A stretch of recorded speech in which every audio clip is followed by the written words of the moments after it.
Salve galera, bom dia, boa tarde, boa noite. Estamos aqui hoje com uma convidada mais que especial, a casca grossíssima Patrícia Lage, faixa preta sexto grau, não sei quantas vezes campeã mundial, ela que vai dizer pra gente, tá? Uma das primeiras faixas pretas do mundo, que também é veterinária, filha do grande mestre Roberto Lage, tem muita história para contar, tem muito jiu-jitsu para ensinar.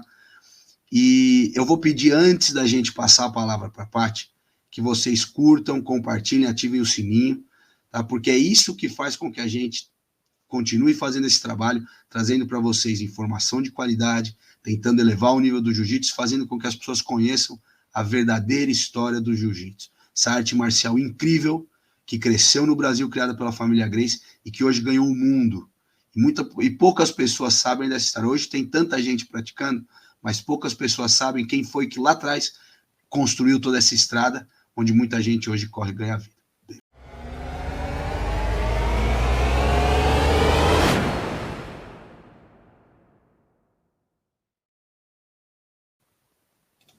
Salve, Paty, tudo bem? Fala, Ju, tudo bom? E aí, Tudo bem, muito pessoal? bom. Olá. Muito bom estar falando com você mais uma vez. Eu aqui no chip do outro lado do mundo, você aí no Brasil. Paty, fala um pouco de você. A gente quer Bom, saber. primeiro eu agradeço o convite. Muito obrigada aí por lembrar mais uma vez, né, de mim. O Ju já falou, né? Sou Patrícia Lage, faixa preta sexto grau de jiu-jitsu. Comecei os meus treinos com o meu pai, né, mestre Roberto Lage, e o mestre Otávio de Almeida, pai, aos 4 anos. Fui uma das precursoras, né? Fui uma das primeiras a pegar a faixa preta. E sou veterinária também, de formação, e tô aí até hoje, né? Jiu-jitsu é uma coisa muito, muito gostosa de fazer. Todo dia uma coisa diferente, todo dia um aprendizado novo. E acho que é isso que faz a gente continuar, né? Ter essa consistência, essa persistência, de querer sempre tentar melhorar, né? Então, o jiu-jitsu proporciona isso pra gente, por isso que eu tô aí até hoje. Muito bom, Paty, muito bom. Eu queria saber de você um pouquinho, Paty. Numa época em que o jiu-jitsu, a arte marcial em si, era focada no público masculino, como foi para você, sendo uma das primeiras e únicas mulheres? Eu acho que em São Paulo era a única, e no Brasil uma das primeiras mulheres a começar a praticar jiu-jitsu a nível de competição. Conta pra gente como que foi essa transição, porque naquela época eu lembro que até os campeonatos tinham pouquíssimas pessoas, misturava faixa, misturava idade, até punha a mulher para lutar com homem se quisesse lutar, né? Como que foi essa época aí? Foi uma época dura para quem era mulher, né, Paty? Foi verdade. Quando eu comecei, até existiam algumas crianças, né? Mas isso era coisa. Porque o boom mesmo, criança tinha que fazer judô, né? E meu pai vinha do judô, eu assistia os treinos de judô dele e eu achava incrível usar aquela roupa, né, o kimono. Eu queria, porque eu queria usar kimono. Só que existia uma lei até pouco tempo, antes de eu começar a treinar, que proibia a mulher de treinar. Acho que no comecinho da década de 80, no finalzinho da década de 70, 79, eu não sei exatamente o ano, que liberaram para as mulheres poderem treinar. Paty, fala pra gente que ano que você começou a treinar. Você falou aí final da década de 80. Eu não quero Eu, come... revelar a idade, mas, pô. eu comecei em 81, aos 4 anos. Então, a minha mãe, ela me levava para assistir os treinos de judô do meu pai, né? E tinha uma arquibancadinha na academia, e eu ficava com ela lá assistindo e achava incrível, queria usar aquela roupa, né? E minha mãe falava que o sensei não deixava a menina treinar. Eu, com 4 anos, não entendi o que isso significava, mas assim, eu cresci sabendo que sensei falava, o que o sensei falava era a ordem e a lei. Então, o sensei falou que o menino não pode treinar, beleza, o sensei que manda, então o menino não pode treinar. E eu fazia natação numa academia. Eu não sabia, óbvio, que meu pai já treinava jiu-jitsu nessa academia. E eu vi algumas crianças usando o kimono. Cheguei em casa toda feliz, né? Saí da aulinha de natação, vi um monte de criancinha de kimono, meninos e meninas. E falei para o meu pai e para minha mãe. Aí eles viram o meu real interesse para poder querer treinar e eu ganhei o kimono e fui treinar. Passei a poder frequentar as aulas, né? E tinha criança, tinha menininha. Só que era aquilo, né? Não vingava. E eu gostava muito de treinar.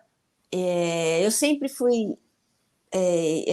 Meus pais sempre foram incentivadores de esporte para mim. Então, eu fazia, nessa mesma época, eu fazia, além do jiu-jitsu, eu fazia ginástica olímpica, balé e natação. Só que eu odiava fazer o balé. Eu até gostava da ginástica olímpica, né? E da natação. Mas assim, o que me encantava mesmo era o que eu usava o kimono, que era o jiu-jitsu, e judô por consequência.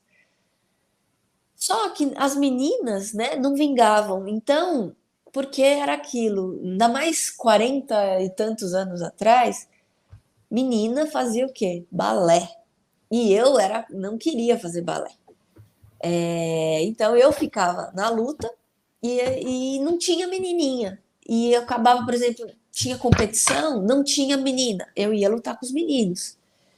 Então, assim, eu cheguei a ganhar muita competição lutando com meninos. Perdi também, óbvio. Mas fui crescendo assim. Não tinha menina? Tá bom, eu faço com os meninos. Não tinha problema nenhum para mim. Não era um problema, nunca foi um problema. Porque nunca me foi apresentado um problema, como se isso fosse um problema. Ai, Patrícia, não tem menina treinando, tá bom? Eu nunca pensei dessa forma e fui crescendo assim. Então não tinha menina, beleza, eu não via problema nenhum em fazer só com o menino. E cresci dessa forma. Quando apareciam meninas para treinar, para competir, eu achava muito legal. Só que como eu estava sempre em destaque por ser menina e treinando forte, treinando bem, eu sempre acabava me dando melhor, porque eu levava muito mais a sério, né? É, Tanto é que durante muitos anos só tinha eu em São Paulo como ícone feminino aqui. Então, assim, toda a parte de competição, tudo, só tinha eu. Quando eu entrava, puxa, a Patrícia era a figura mais, eu era a figura mais de maior destaque aqui dentro. Tudo isso começou a mudar com a família Bering chegando aqui em São Paulo, né? Porque até então a gente achava, os paulistas achávamos, nós achávamos que a gente treinava para competir, a gente fazia treino de competição aqui. Só que quando a família Bering chegou, a gente viu o que era realmente um treino voltado para competição. E isso foi um grande divisor de águas aqui, para mim, inclusive, porque aí eu comecei a ver que, opa, o treino tem que ser diferente. E, Paty, nessa época, sua mãe chegou a se opor, ela chegou... O que sua mãe pensava disso? Tudo bem A que era minha casada com mãe, um lutador, então, meus mas... pais se separaram, eu era muito pequenininha. Logo, quando eu comecei a treinar, eu tinha 4 anos e meus pais se separaram nessa época, mais ou menos, também. E minha mãe gostava que eu lutava, sabe? Só que ao mesmo tempo tinha muita pressão de família por ser menina, a única menina da família, então tinha que fazer coisa de menina, porque não era igual hoje, né? Que menino e menina faz tudo, todo mundo faz igual, tudo. Eu gostava de jogar bola, eu gostava de lutar e detestava ir fazer balé. Eu chorava, eu ia, eu tenho cenas na minha cabeça, assim, deu com aquela roupinha, minha mãe me levando para aula de balé, eu na rua, dando escândalo. Sabe criança birrenta? Com aquele coquinho, aquelas coisinhas com roupinha de balé, porque eu não queria fazer. Muito pelo contrário. Agora, quando eu punha o kimono e ia para aula de jiu-jitsu, nossa, eu ia felicíssima. Então, assim, e minha mãe, ela sempre respeitou muito o que eu gostava de fazer. Então, você não quer ir para o balé? Não vai mais. Você quer andar de kimono? Vai andar de kimono. Você quer ir brincar de carrinho? Vai brincar de carrinho. Você quer chutar bola? Vai chutar bola. Você quer ir para a ginástica olímpica? Você vai. Contanto que esteja feliz fazendo isso. Então, minha mãe nunca se opôs. Mas eu sei que lá no fundo ela queria ter a menininha que fosse bailarina, sabe? Mas ela sempre respeitou demais, demais.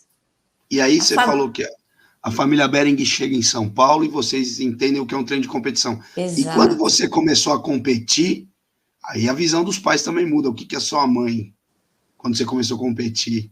Aí muda tudo, né? Muda, muda. Porque eu competia desde sempre, né?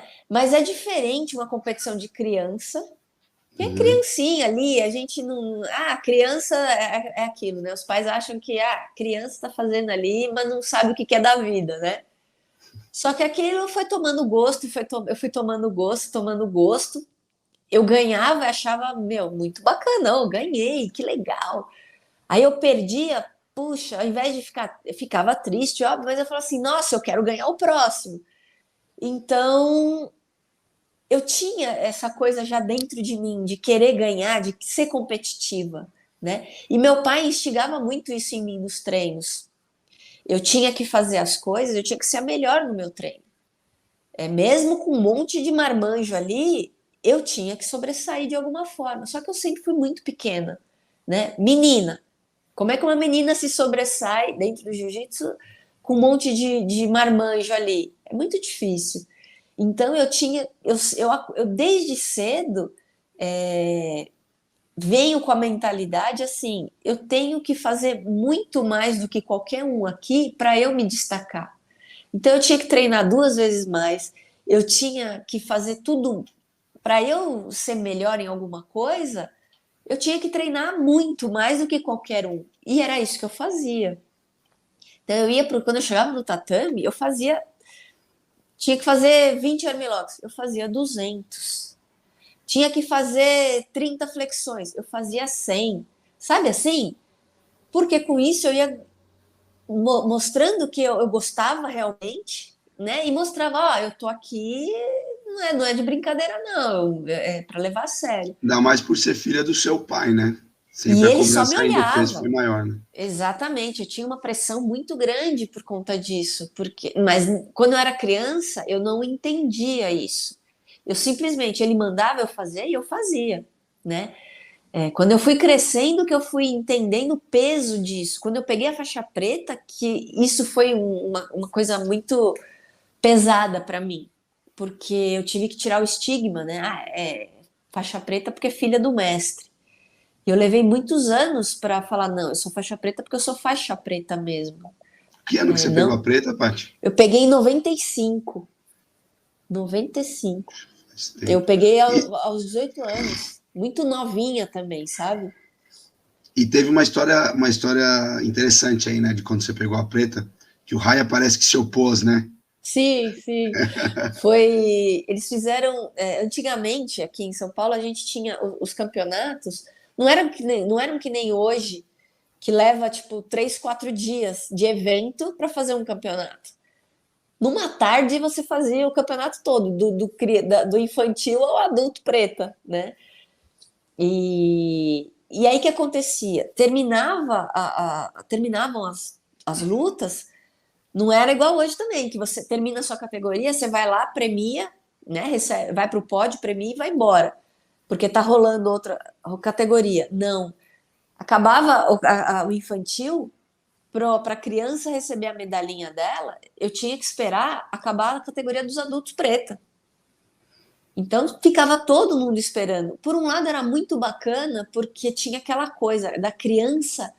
Eu, como criança, por exemplo, eu ficava olhando e falava assim: nossa, um dia eu quero ser aquele faixa preta ali, recebendo E a criança aprende medalha de muito ouro. visualizando Exato. também, né? Então, assim, então Mas, tinha um respeito, tinha uma admiração tão grande que hoje a gente não vê isso, tá? Não, não existe aqui.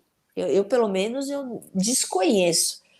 Então, assim, você ficava olhando, admirando, caraca, olha aquele adulto ali, olha aquele moço, não tinha menina, né? Olha aquele cara ganhando as medalhas e aquela admiração de todo mundo, de todos os menos graduados, de todas as crianças, querendo, almejando aquilo, né? Uhum. E então era muito legal. E quando eu ganhei a preta, não foi diferente, porque foi um evento. Então, quando acabou o evento, todo mundo já tinha lutado e tal. O pessoal recebeu cada um na sua categoria, todo mundo recebeu a medalha e tal. E aí eles fizeram uma cerimoniazinha, porque iam graduar novos faixas preta. E tinham vários pretas que receberam a faixa e um diploma. E foi uma cerimônia muito bacana, porque todos os diplomas vieram direto da Confederação Brasileira. E nesse meio tempo, então todo mundo esperando para o pessoal graduar, estava eu ali no meio. E o Ryan estava, nessa época ele tinha uma rixa muito grande com o Macaco, e os dois estavam. A gente ficava tudo enfileiradinho, né, sentadinho, esperando, e eles estavam ali, cada um na sua equipe, esperando e tal. E quando me chamaram a primeira menina aqui de São Paulo, tal, o Ryan começou a dar um escândalo absurdo, falando que eu não merecia, porque eu era judoca. Eu sou faixa preta de judô, mas assim, eu peguei a preta muito tempo depois da de jiu-jitsu. Uhum. E eu fazia judô como complemento para ajudar no jiu-jitsu, mas eu era novata, né? E ele gritava lá atrás, eu lembro, eu olhava e falava, meu Deus, que vergonha, o Ryan dando escândalo aqui. E era para ser um momento legal, bacana meu, e ele estragando tudo. E ele lá, ela é judoca, não dá faixa preta para ela não. Ela não pode ganhar faixa preta. Aí nisso levantou um macaco, deixa a menina. Aí, como eles já tinham uma rixa, eles começaram a tretar dentro do campeonato, lá do evento. Aí eu assim, nossa, era para ser uma coisa tão legal, eu ganhando a minha preta aqui, e os dois tretando, e aí todo mundo voltado para ver a treta deles, né? E eu lá com meu diplominho assim, pô, E eu, acabou o né? brilho, né? Ninguém. Mas um Ah, evento onde você tinha o Ryan Grace e ele não causasse, não era um evento. exatamente. Né? Não tinha como e acabou ficando, carimbou sua faixa, aí, né? Ficou Carimbou, é verdade. uma coisa engraçada aí. Foi Muito legal. divertido. Porque eu adorava. Assim, eu fui testemunha ocular de muita treta, né? De muita coisa que aconteceu dentro do Numa época jiu-jitsu. que, numa época que era uma guerra, né, Paty? Sim, era uma Vamos guerra. falar que essa época era uma guerra. Não podia haver outra academia na rua que era briga, outra Era, modalidade era era briga. complicado. Era Campeonato de complicado. jiu-jitsu não era um lugar seguro Nem um pouco. de se ir. Era uma época dura. Foi boa, mas era uma época complicada, né, pra gente. Hoje a gente dá risada, mas na época realmente. Nossa, nossa, e quando eu falava, eu faço jiu-jitsu. Meu Deus, você faz aquele esporte dos vândalos, dos bad boys. Foi uma Era coisa. horrível. E nunca foi, na verdade, né? Era uma meia dúzia que fazia essa imagem Exato. e acabava batendo na conta do Gil, como bate até hoje. É, Até hoje. Alguém faz alguma coisa errada, bate na conta do jiu-jitsu, não tem jeito, exato. né? É. Mas você vê aí que esses caras também passaram. Você vê o Macaco hoje, o Macaco tá hoje um cara totalmente. É idade, né? É A fase, maturidade, né? maturidade. E eu falo, eu converso com o mestre Flávio Bering, meu mestre, e eu falo, isso também não foi de todo ruim, porque fez a imagem do jiu-jitsu. Trouxe muita gente pro jiu-jitsu. Porque no Exato. final, você não quer estar do lado de quem apanha. Você quer estar do lado de quem Exato. bate. E assim, eu falo para meus alunos aqui da Europa, o jiu-jitsu não sou eu que falo, a história está aí para provar. O jiu-jitsu sempre bateu em todo mundo. É até perigoso falar isso hoje aqui, mas é a verdade. Mas Mas né? daí levantam-se aquelas bandeiras e falam, não, mas uma vez, uma vez, mas quantas vezes não ganhou? Tudo bem, algum lutador alguma vez perdeu, mas quantas, vamos pôr na balança, vamos ver quantas Pois vezes. é. E hoje, se você vê, hoje o jiu-jitsu está profissional, né, Paty? A gente vê, eu vejo aí, você vai para campeonato, não tem mais aquele negócio do cara que treina 3 vezes por semana, é um empresário, e no final de semana, para curtir, ele vai lutar um campeonato. Né? Hoje em dia, você tem profissional na faixa branca, com acompanhamento, que treina 5, 6 horas por dia, com preparação física, dieta tal. Não dá mais para um aventureiro Exato. ir. não dá mais. Na nossa época dava, a gente ia lá competir e tal, fazia. Foi uma época muito gostosa. Hoje em dia não Foi cabe mesmo. mais esse tipo de atitude. A gente vê o que aconteceu com o Meregali esse ano, né? Pois Eu é, queria tocar nesse assunto mais para frente, mas já que a gente está aqui, você lutou o Mundial de Master, você foi campeã sim. mundial de Master esse ano, bicampeã, né? Da Esse ano, IBJJ, sim, da International isso. Federation. E assim, a gente vê o nível que tá o jiu-jitsu. Para quem pegou essa época, onde a gente atrasava 3 horas para fazer sua luta, você aquecia 3 vezes antes de lutar e era uma desorganização nada. Hoje os campeonatos são profissionais. Hoje a federação é uma empresa de evento profissional. É. Não cabe, algumas pessoas vão apedrejar. Na minha opinião, eu gostaria de saber a sua, quanto à atitude do Meregali. O que você acha? Olha, honestamente, né, um campeonato mundial é um campeonato mundial. Então, eu acho que você tem que ter atitude. Se você quer ser campeão mundial, você tem que ter postura de campeão mundial, certo? E se você tá ali lutando, e você tá preocupado com o que tá acontecendo ali fora, cara, desculpa, você pode ser o melhor atleta do mundo, mas você não tá focado no seu título mundial, sabe? Tem que estar 100% na sua luta ali. Torcida contra quem nunca teve, quem nunca tomou um xingo, sabe?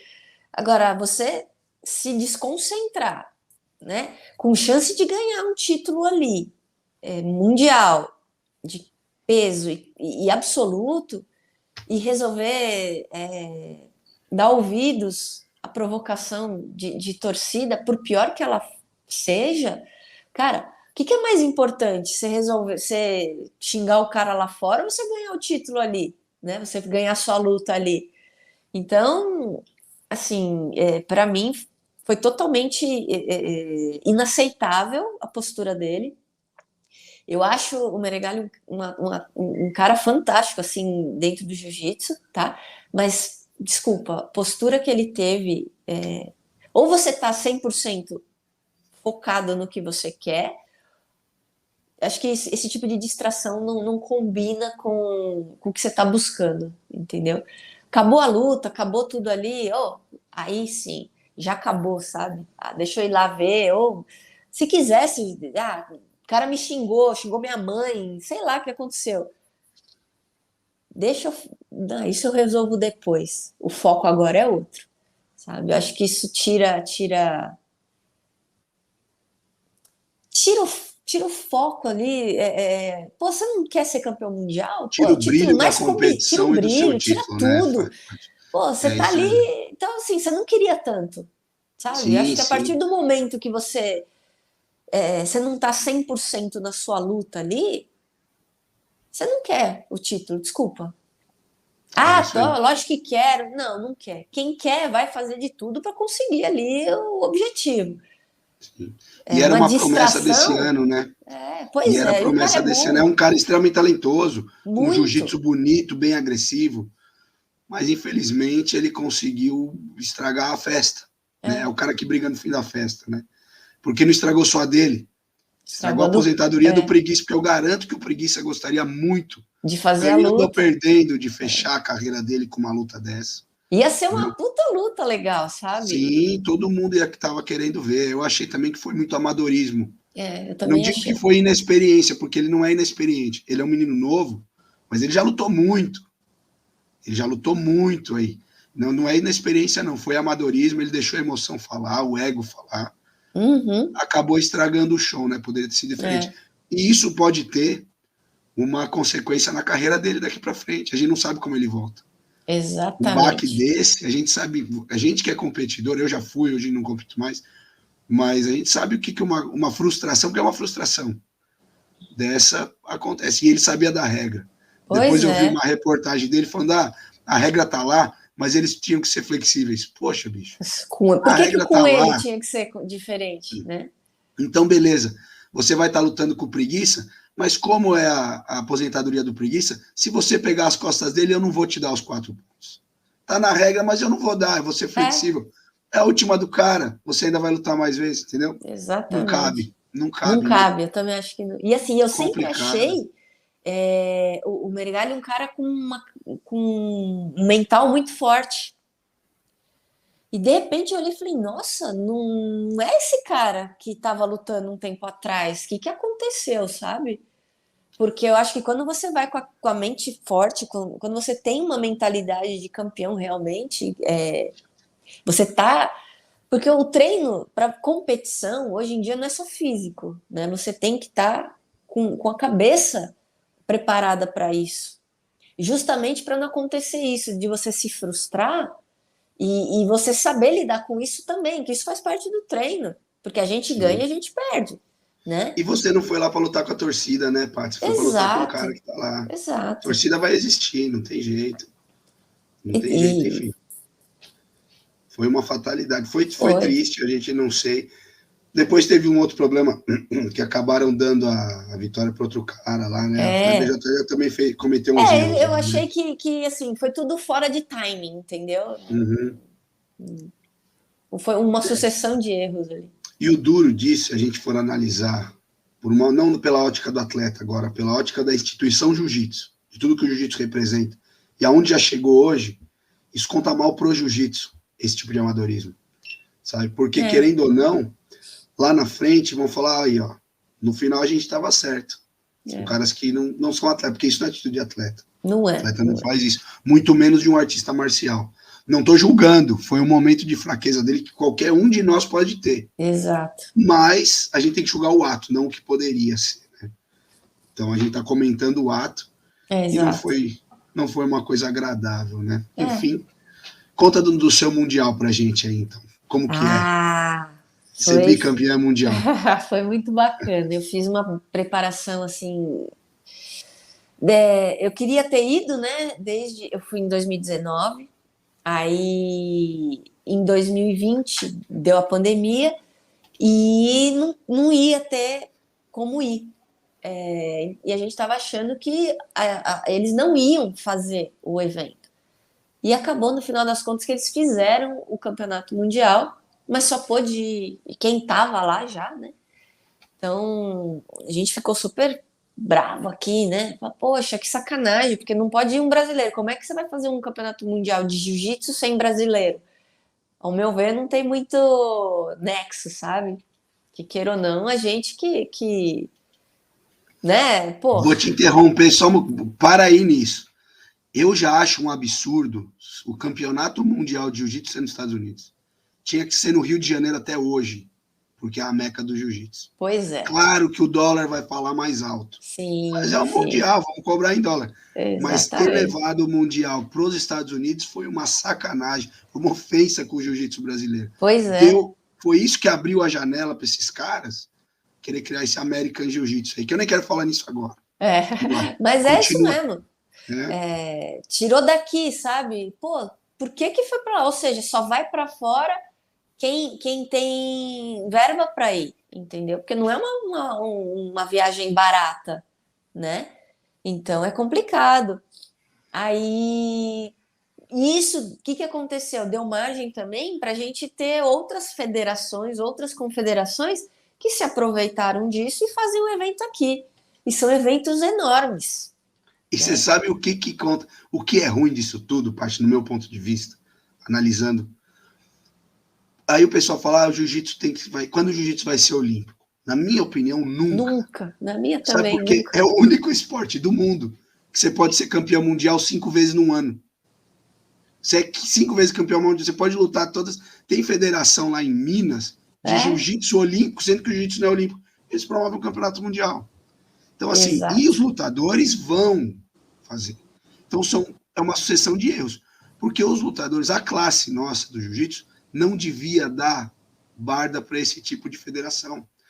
A federação é Exatamente. IBJJF, então vamos todos lutar na IBJJF, vamos regularizar e lutar lá. Ah, mas todo mundo quer ser campeão mundial. Não interessa da onde. Então daí ele vai e luta lá. Ah, eu fui É, campeão. Aonde você foi campeão mundial? Eu fui campeão mundial do sul de Minas. Poxa, mano. é Enfim, tipo isso. tem gente que gosta, né? Isso contado. Mas enfim, você é campeã mundial verdadeira da IBJJF. Continua contando pra gente. Eu vi, acompanhei toda a sua preparação Eu pelo fiz, Instagram. fiz Pesada, mas pesado. A gente sabe, já era de esperar isso de você. Você sabe o caminho, já não é a primeira vez. Então, você sabe o caminho, você fez a lição de casa, chegou lá, passou de ano, né? Conta pra É. gente. Eu costumo pensar assim, óbvio que não que não, as coisas não são assim tão fáceis desde sempre, né? Fácil no sentido de, da preparação, de tudo isso. Porque assim, perdi já muitas vezes, tá? E eu tenho uma história com o Mundial da IBJJF que é muito interessante. Durante muito tempo, eu lutei praticamente quase todos.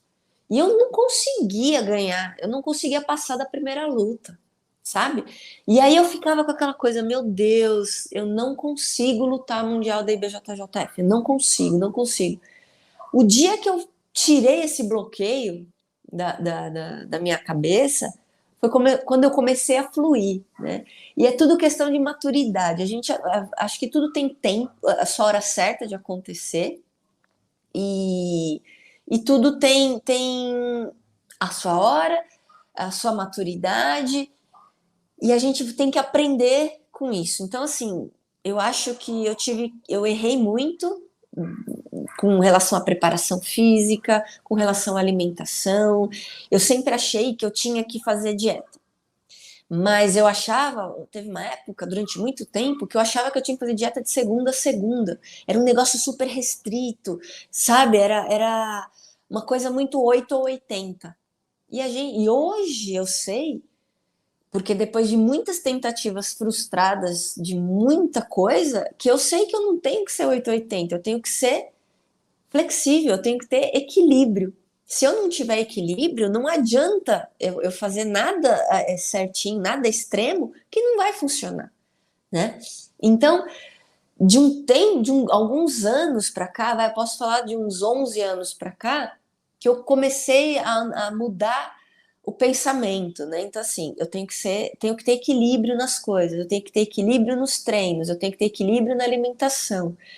Então, como que eu vou buscar isso? Primeiro que eu tenho que buscar com um profissional, que hoje em dia as coisas estão profissionais. Então não adianta eu ser amadora e querer me enfiar no meio de um monte de profissional que vai dar tudo errado. Então eu reaprendi a treinar, né? Eu aprendi que eu não tinha que treinar o dia inteiro, todos os dias. Eu aprendi que eu podia ter equilíbrio nos treinos, assim, eu vou treinar segunda, quarta e sexta, que meus treinos vão render mais. Porque o problema era assim, eu durante muito tempo só tinha eu ali. Então eu lutei de adulto durante muito tempo. Só que eu já era master há muito tempo. Então eu queria me forçar a lutar ali com as meninas mais novas, só que eu não tinha estrutura para isso. Hoje eu tenho, porque hoje eu aprendi que eu tenho que ter uma boa alimentação, eu aprendi o tipo de treino que eu tenho que fazer, eu aprendi qual é e como tem que ser a minha preparação física para isso. Eu aprendi a fazer treino mental, eu aprendi que eu tenho que estar com a minha cabeça preparada para receber toda essa carga de informação e tá tudo ok com isso, sabe? E antigamente, quando eu me enfiava em campeonato todo final de semana, eu não tinha nada disso. Era mais coração do que qualquer outra coisa, sabe? Então, quando eu tive maturidade para aceitar que eu fazia muita coisa errada, foi quando as coisas começaram a fluir, assim, absurdamente. Tanto é que desde 2010, que foi o meu último mundial de adulto que eu fui, que eu fiz um erro absurdo, que eu precisava perder 2, 3 quilos e eu fiz absolutamente tudo errado para perder esses quilos. Então, quando eu voltei para o Brasil, numa sucessão de erros, né, que quase que me custaram a minha saúde durante muito tempo, eu aprendi que eu tinha que ter o equilíbrio e eu comecei a ouvir as pessoas que sabiam, que tinham estudado as coisas, né, e começaram a me orientar. E aí eu comecei a ouvir, eu aprendi a ouvir. Desde então, foi quando eu comecei a deslanchar assim absurdamente. Eu sempre, o meu caminho vai desde os 4 anos lutando, eu tive muitas vitórias, mas eu tive muitas derrotas também. E essas derrotas que me fizeram entender que eu tinha que ouvir, aprender a ouvir. Depois que eu comecei a ouvir as pessoas certas, eu não perdi uma luta de categoria desde 2000 e a partir de 2010. Então, a partir de 2011, todos os campeonatos que eu entrei, eu ganhei. A minha categoria, perfeito. Absoluto, o que acontecia? Eu perdia uma luta, outra, pegava vice, mas minha categoria, não. Desde então, eu não perdi uma luta. Porque eu aprendi a ouvir. E quando a gente aprende a ouvir, quem tem experiência, né? Poxa, você tem aprende a ter maturidade. Então, assim, poxa, começou a dar certo, ó, é nesse caminho que eu tenho que ir. E nesse último Mundial, eu tava com muita vontade de ir desde 2020, porque em 2019 eu fui, em 2019 eu fui totalmente emoção, né? Eu fui na emoção assim absurda. E 2020 não teve o evento, então eu tava naquela gana, não, eu quero lutar, eu quero lutar. Então eu comecei um treinamento para esse Mundial de 2021 em 2020. Só que aí não teve, e ao invés de eu parar, não, eu continuei. Porque meu pensamento era, eu não eu tenho que estar pronta. A hora que eles abrirem lá para brasileiro ir, eu quero estar lá. Aí veio 2021, não tinha, tava tudo ferrado ainda por causa da pandemia. E eu assim, não, eu vou. Se Deus quiser, no final do ano vai ter o evento e eu quero estar pronta para ele. Então, eu me preparei praticamente 1 ano e meio. E em alto rendimento, em alto nível, e assim, a hora que tiver pronto, que der para abrir a fronteira, eu vou estar lá. Em 2021, quando o ano começou, não tinha expectativa nenhuma, era expectativa zero de abrir fronteira, mas eu tinha aquela esperança. Eu vou, eu vou, eu vou. E me preparei para isso. É aquilo, né? Eu tinha o pensamento, na minha cabeça eu sabia que podia acontecer de não ir. Mas eu queria ter a opção de, se puder, eu tô pronta, entendeu? E foi isso que aconteceu. Eu tive tanta esperança e deu tudo certo. Eu não perdi em momento algum a fé que eu ia conseguir lutar e eu ia continuar mantendo o meu título, sabe? Então, assim, não deixei em momento algum de fazer a minha dieta, não deixei de momento algum de fazer meus treinos. Muito pelo contrário, sempre visando assim, se abrir, eu tô pronta. E deu tudo certo, graças a Deus. E é o que eu pretendo para o ano que vem também.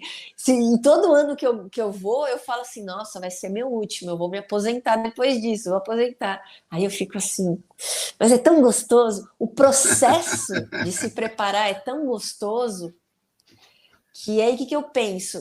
Eu ganho a medalha no dia que eu penso assim, eu quero ir, eu vou. Então eu vou fazer de tudo para ir bem. Aí eu vou só e busco a medalha. Eu ganho no processo. Sim. Isso que é legal. Mentalidade de campeã. Você tem mentalidade de campeã. Parabéns, é muito bom. E me diz uma coisa, esse último campeonato que você foi, por conta de Covid e tal, você viu diminuição de atletas ou estava a mesma coisa? Cara, tava lotado, tá? Não achei que tinha pouca gente. Não tinha tanto brasileiro, né? Uhum. Porque aconteceu comigo uma coisa, quando eu decidi ir, quando falaram que abria a fronteira, eu tinha uma informação extra de um pessoal lá dos Estados Unidos, vai abrir em novembro. O que eu fiz? Para 1º de novembro eu já tinha comprado passagem. Paguei um preço. Só que aí o governo foi, não vai ser dia 1º, vai ser tal dia, foi postergando a data. E o dia que eles falaram, vai abrir dia X, a minha passagem era para uma semana antes. No dia que eles falaram que ia abrir, todo mundo estava esperando para viajar. Uhum. E aí o que aconteceu? Os valores das passagens Sim. quintuplicaram, assim, um negócio absurdo.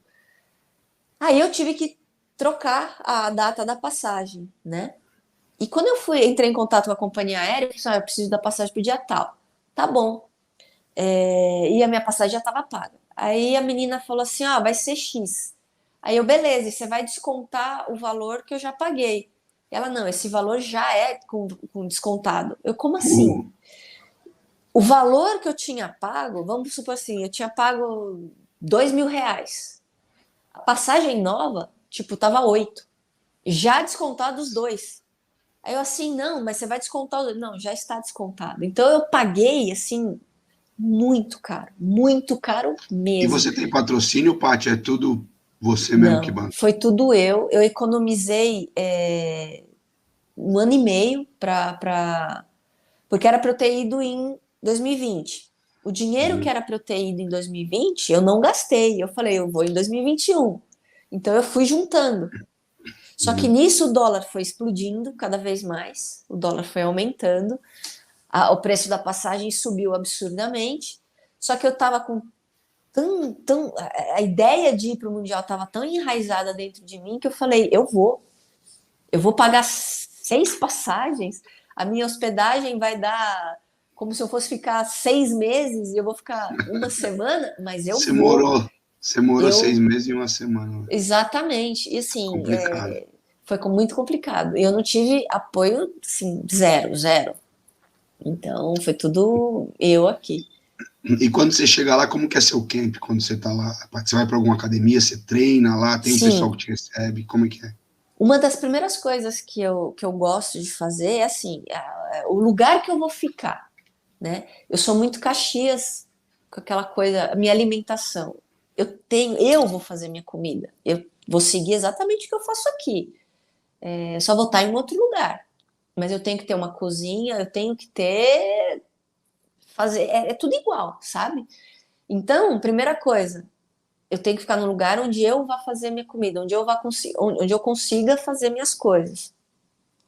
E segundo, eu tenho que ter um lugar para treinar, né? Fazer o físico e o jiu-jitsu. Ou um ou outro, não precisa nem ser os dois, mas desde que eu faça um deles. E então, assim, e lá em Las Vegas a gente tem um monte de amigos, graças a Deus. O bom do jiu-jitsu é esse, que a gente consegue fazer um network no mundo inteiro. Então, aonde a gente for, vai ter alguém, né? Se a gente não conhecer, se eu não conhecer, eu sei que eu vou conhecer alguém que conhece alguém que tá lá e vai apresentar, e isso é legal. Então, aí eu tenho lá um lugar para treinar, tenho um amigo que abre as portas para poder ir. E eu fico uns dias antes treinando, sim, né? Mas assim, foco total, o objetivo é campeonato. Então, eu não vou deixar de fazer minha dieta, eu não vou deixar de fazer absolutamente nada que me atrapalhe o foco. Tanto é que eu sou tão obcecada assim com as coisas que eu terminei as lutas, pra você ter uma ideia, deu horário de comer, eu tava no evento, no campeonato, tinha acabado de receber a medalha, putz, horário de comer, eu fui para eu carrego as térmicas comigo, né, com marmita pro dia inteiro, abri lá, eu até fiz um vídeo, aí pessoal, para quem acha que só porque eu acabei de lutar, ganhei, não sei o que, vou arregaçar de comer aqui, não, ó, marmita, tudo pesado, contadinho e felizona fazendo isso, sabe? Então, assim, Caxias. Eu ia te perguntar isso agora, se depois do campeonato você come um McDonald's, mas não, Não. não. E Ótimo. Você não é eu sou obcecada, louca você é por hambúrguer. obstinada. Obstinada. Aqui, eu aprendi a ter um estilo de vida, sabe? E Uhum. isso é bacana. Porque além de me deixar bem para fazer o que eu mais amo na vida, que é conseguir treinar, sabe? Eu consigo ter uma saúde boa por conta de uma boa alimentação, entendeu? Isso Uhum. me dá eu sei que vai me dar qualidade de vida, né? Qualidade de vida no sentido de que, pô, eu tô bem de saúde, eu consigo treinar. Eu conseguindo treinar, eu tô bem de cabeça, sabe? Eu tive agora no começo de 2020, mulher tem umas coisas, né? Eu entrei na menopausa. Menopausa para mulher é uma coisa assim, é um bicho enorme. E eu só escutava falar, mas eu não sabia o que era na pele. Entendeu? Nunca ninguém parou para me avisar assim, Patrícia, você é atleta, e a hora que você entrar na menopausa, até a gente descobrir que é menopausa, cara, você vai passar o pão que o diabo amassou. Ninguém falou isso para mim. Porque até então a gente sabe que a menopausa na mulher, eu sabia disso das coisas que eu via da minha mãe, das minhas tias, das amigas da minha mãe. Mas ninguém era atleta, sabe? E aí é uma mudança de hormonal que acontece dentro da gente tão grande que eu, de um dia para o outro, num domingo à noite, eu estava preparando todas as minhas comidas, né? Eu faço tudo no final de semana, preparo as marmitas da semana. Então eu estava felizona preparando tudo para 7 horas da manhã, tá indo para preparação física. Isso no domingo à noite, deixando tudo certinho, pondo na geladeira, tal, botando etiqueta. Chegou às 6 horas da manhã, na segunda, na hora de acordar, eu assim, meu Deus, o que aconteceu? Parecia que desligaram um disjuntor, então caiu a chave geral e eu não sabia o que estava acontecendo, e eu não conseguia levantar. Parecia um negócio assim, é inexplicável, não tenho como descrever o que eu senti nesses dias que o disjuntor desligou, sabe? Até eu descobrir que isso era a tal da menopausa chegando para mim, meu, eu sofria, eu ligava, eu ia pro treino arrastadíssima, chegava no treino e falava, meu Deus, o que eu tô fazendo aqui? Com vontade de chorar, assim, um negócio surreal. Aí eu comecei a achar que era depressão. Aí eu falei, mas por que eu tô com depressão? Será que isso é depressão? Eu não quero sentir isso. E aí eu brigava comigo, assim, eu não posso deixar isso me dominar. Eu quero, eu sou ativa, eu preciso fazer alguma coisa. Meu marido olhava e falava: Nossa, você está entrando em depressão, tem que ir no psicólogo, tem que ir não sei aonde. E eu, assim, não é depressão. Eu sabia lá dentro, eu falei assim, isso não é depressão, porque eu quero fazer as coisas, mas eu não conseguia. E aí eu ia eu ia no treino, às vezes, quando eu conseguia ir para o treino, eu pedia para as minhas colegas de treino assim, gente, se isso talvez seja depressão realmente. Então, se vocês perceberem que eu não estou vindo no treino, por favor, me liguem, me incentivem a vir, porque eu não sei o que está acontecendo. Eu não ia no treino, as meninas ficavam me ligando. Pati, cadê você? A gente vai passar aí para te pegar. Meu, você tem que vir no treino, você tem que vir no treino. E eu ia, arrastada. Eu chegava lá, eu começava a chorar do nada. E não sabia o que estava acontecendo. Aí a minha ginecologista, aí o que aconteceu? Eu fui numa ginecologista desportiva e ela que falou, calma, tá acontecendo isso, isso, isso, vamos fazer exames assim, assado, cozido, tal. Aí eu tive que tomar remédio para reverter todo esse caso. E hormônio feminino é uma desgraça, cara. E eu jurei para mim, falei assim, eu não quero sentir isso nunca mais na minha vida. Então, como é que eu vou ter certeza lá na frente que eu não vou sentir essas coisas? Cuidando da minha saúde. O que eu preciso fazer para cuidar da minha saúde? Manter uma boa alimentação e praticando esporte. Se eu não conseguir praticar esporte, eu vou ter um treco. Então, como é que eu não vou não praticar esporte? Né? Eu sei que eu estou envelhecendo, que amanhã eu não vou ter a qualidade de treino que eu tenho hoje. Eu não vou ter a longevidade, eu não vou ter a vigorosidade de treino que eu tenho hoje. Eu vou querer treinar, mas eu não vou fazer que nem eu faço hoje, ou como eu fazia 20 anos atrás. Só que dentro das minhas limitações, eu vou tentar dar o melhor que eu posso. Só que eu não posso, eu não vou deixar que isso, de um dia para o outro, que eu não tenha isso, sabe? Igual aconteceu no começo do ano passado. Você vai Pode lutar ser, contra isso também, exato. claro. Tem que ser uma coisa assim, gradual. De um dia para o outro é terrível. Então, Por isso que eu priorizo na minha vida hoje a minha longevidade e a minha qualidade de vida. E eu sei que a minha alimentação é fundamental para isso. A minha alimentação hoje é voltada para os meus treinos, para me dar suporte para eu conseguir treinar, para eu estar bem, aguentando toda a carga diária de treino que eu tenho. Uhum. E isso eu sei que vai me dar uma qualidade de vida lá na frente também, sabe? Aí todo mundo fala, nossa, ninguém é feliz fazendo dieta 100% do tempo. Aí eu assim, mas eu amo hambúrguer. A hora que eu tô com vontade de comer hambúrguer, eu vou e Uhum. como.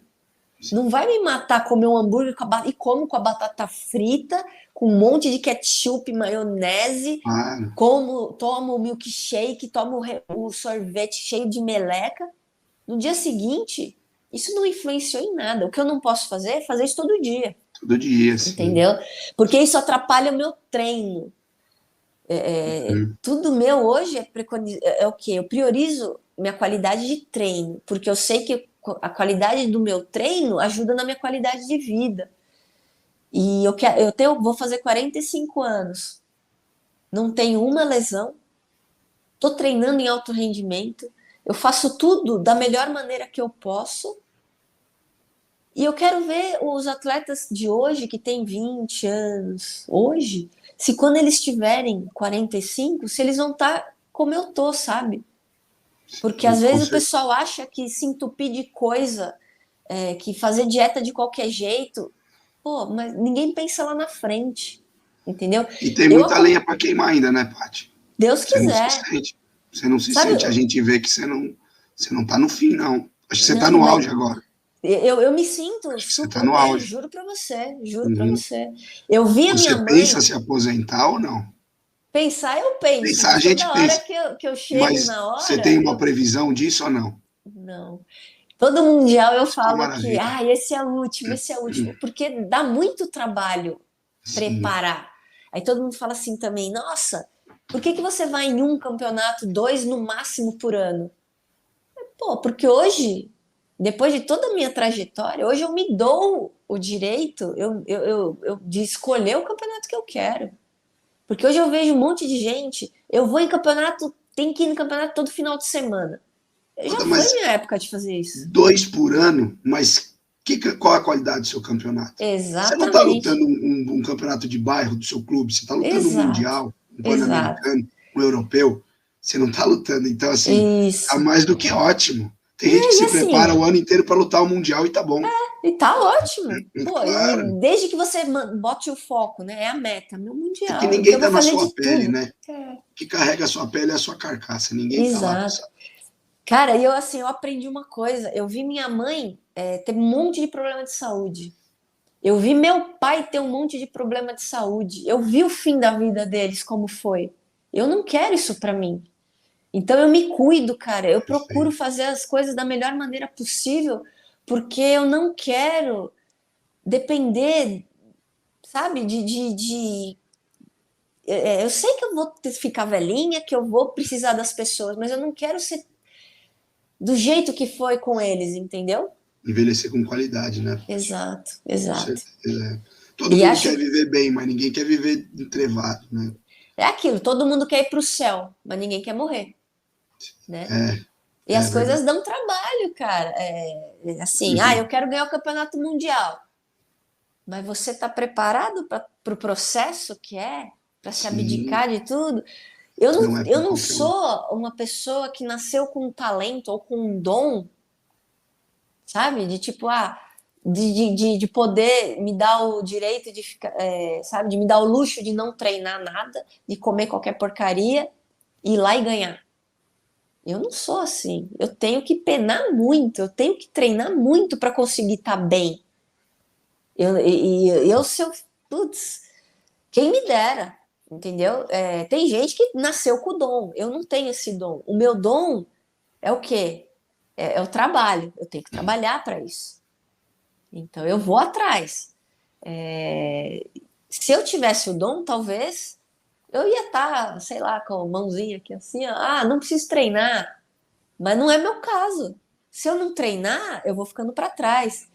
E eu sei que eu sou um alvo grande, mesmo nos meus treinos. Chega o pessoal novinho lá, o pessoal não quer saber se eu tenho 45 anos, se eu tô bem de saúde, se eu não tô. Eles veem a minha faixa, sexto Pela grau, quero referência, bater nela, eu pela vou pegar referência. ela. E aí o que eu tenho que fazer? Uhum. Eu também tenho um ego, eu sei que eu tenho que treinar para não ter ego, mas aí que eu vou fazer? Pô, eu quero dar um trabalho. Enquanto eu achar que eu consigo ajudar quem tá chegando a treinar, como assim, né? É tipo, pô, eu consigo dar um treino bom pra menininha que tá chegando agora, pra faixa preta nova. Eu não vou bater nela, mas eu vou dar trabalho pra ela um pouco. Pra mim isso é bom, porque significa que eu vou ajudá-la pra alguma coisa, né? Então, enquanto eu conseguir fazer isso, pra mim tá bom, porque eu tenho que correr atrás do meu prejuízo. E enquanto eu conseguir correr atrás, eu tô feliz assim, sabe? É difícil. Paty, conta pra gente, você falou que há 10 anos você não perde categoria, 2 vezes campeão mundial. Alguém te pega no treino?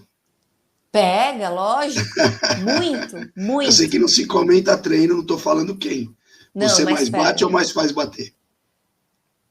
Ah, eu dou trabalho. Aqui Eu dou pode falar. trabalho. Eu Eu tô apanho brincando. muito. Mas eu fico feliz, porque eu acho que não adianta só bater, sabe? O que que Uhum. acontece? Se eu só bato em alguém, então eu vou no treino, eu bato em todo mundo. Quem que vai crescer? Quem tá apanhando ou quem Quem tá tá batendo? apanhando, com Por certeza. quê? Porque eles que estão tendo dificuldade. Para mim tá Sim, tudo bem, sim, não sim. é verdade? Então eu Perfeito, acho que só perfeito. evolui quem sai da zona de conforto. Isso é uma Isso é, máxima para mim. E sim. aí o que, que eu faço? Eu tô no treino, todo dia eu tô te pegando numa forma X lá. Eu vou chegar para você e falar, ô Ju, ó, toda hora eu tô fazendo isso, isso e isso. Começa a fazer isso para bloquear, porque toda hora tá entrando. Então eu vou te ensinar o que fazer para eu não fazer mais. Isso quer Aí ser um você time, começa a né? fazer. Exato. Aí Isso quer você ter um começa a fazer time, e claro. funciona para você. Eu não vou mais te pegar assim. Aí o que Uhum. acontece? Você vai evoluir. E o que, que eu tenho que fazer com isso? Criar Mudar seu jogo. formas, correr atrás para tentar. Opa, agora eu tenho que buscar. Uhum. Então eu costumo também falar assim: se eu só vou evoluir se quem está junto comigo crescer também. Uhum. É uma troca, né? Bom seria se todo mundo pensasse assim, né? A É, gente sabe que. tem muita. Eu acho isso péssimo de gente que está no treino e acha que bater em todo mundo é a melhor coisa possível. Se você não compete, ok, sabe? Agora, se você compete, é péssimo isso. Sim. Uhum. Porque você não treinar a sua dificuldade, né? Quando eu tô no treino, às vezes eu me coloco em cada situação de o pessoal olha e fala, nossa, olha a escova que a Patrícia tá tomando. Pô, eu tô mesmo, mas é esse escova que eu tô tomando aqui que vai fazer eu ganhar o meu campeonato lá na frente. Sim, sim, você está sendo Porque inteligente. a gente tem que treinar É, dificuldade, não que a gente é a bom. gente tem que ser sincero, no nível que você está, se você não se colocar em situações difíceis, você não vai evoluir. Exato. Essa é a realidade. A gente não é você falando, sou eu falando. Você hoje, campeão mundial, com o tempo de treino que você tem, toda a sua experiência. Se você quiser bater em todo mundo, você vai bater. Você vai bater. Se você não se colocar, se não der suas costas no meio do treino, ninguém vai pegar. Se você não deixar o cara passar sua guarda, um cara de 100 quilos passar sua guarda, ninguém vai passar. Mas você tem que treinar quando um cara de 100 quilos está em cima de você, para você tentar Lógico, sair. É, lógico. é a experiência que dá pra gente, né? No Exato. começo a gente não quer fazer isso. É aquilo que eu te falei antes do saber, do aprender a treinar para competir, Sim. sabe? Uhum. Eu vou treinar com as meninas, eu sei com quem que eu posso fazer um monte de coisa, né? Por Uhum. exemplo, hoje em dia tá uma coisa assim, você vai treinar com menos graduado, faixa azul.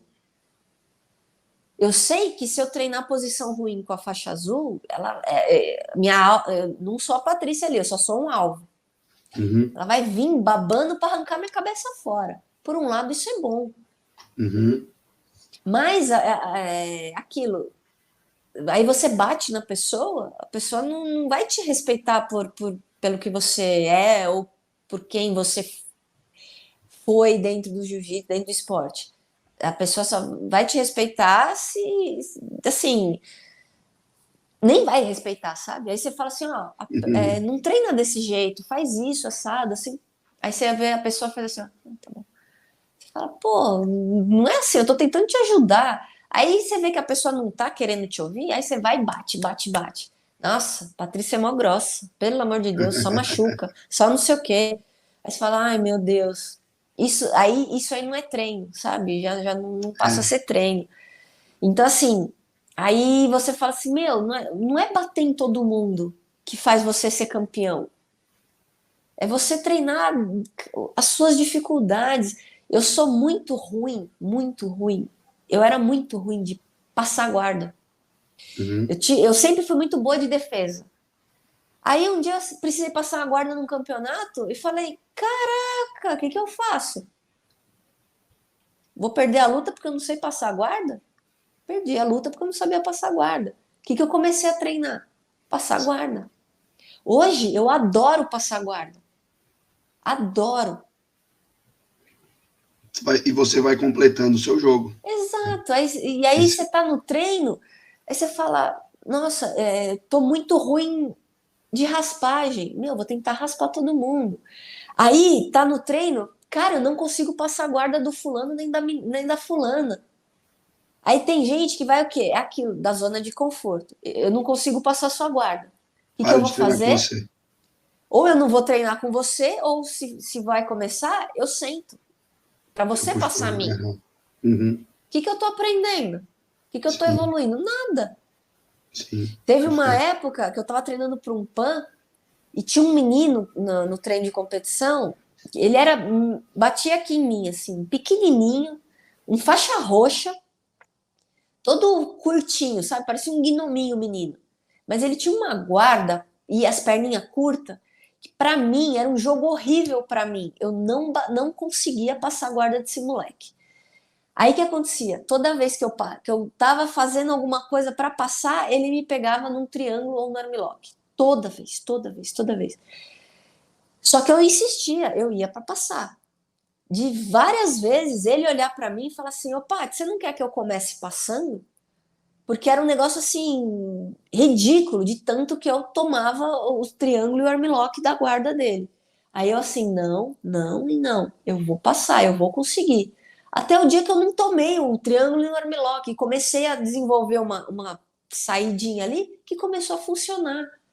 Então, e uso até hoje. Então, assim, se você não insistir, se você na primeira dificuldade abandonar as coisas, pô, que evolução que você tem. Que Aí é o não que é o pessoal jiu-jitsu. hoje em dia. Aí não é jiu-jitsu. E é o Aí não é pessoal hoje em jiu-jitsu. dia faz isso. Ah, tá difícil, eu não vou aqui. Sabe? O jiu-jitsu, eu costumo dizer, é o único esporte que você não dá para ser cartola. Porque o cara no futebol, ele para de jogar, ele continua sendo jogador. Todo mundo, esse cara, ele vira cartola. No É, jiu-jitsu, não. Ninguém vive só exato. de história. Ou você prova que você é um bom professor, ou você prova que você é um bom lutador, senão ninguém te respeita, não. Exato. No final é uma luta. E na luta, É, quem bate manda, quem apanha obedece. É isso. é isso Não tem mesmo. jeito. Muitas vezes você não luta mais, você está sendo professor, seus alunos têm que bater. Exato. E no momento que você precisar, você tem que ir lá e representar também, porque não é sempre que seus alunos vão poder te representar, você tem que estar na Exato. linha de frente. E é Então, a difícil gente, isso. muito, e a gente não pode parar. Esse é o A gente negócio, não a pode gente não parar, pode parar. exatamente. Porque a E molecada nova assim, tá vindo e eles têm exato. uma gana danada e eles têm coisas que a gente não teve, que hoje é material. A gente não tinha tanto material humano e hoje o jiu-jitsu cresceu, é um esporte que todo mundo treina. Você tem Exato. acesso a jiu-jitsu no YouTube, você tem acesso a curso online. Então, assim, enfim, É isso o mesmo. negócio cresceu. Tem a parte ruim, tem a parte boa de tudo isso, né? Tem.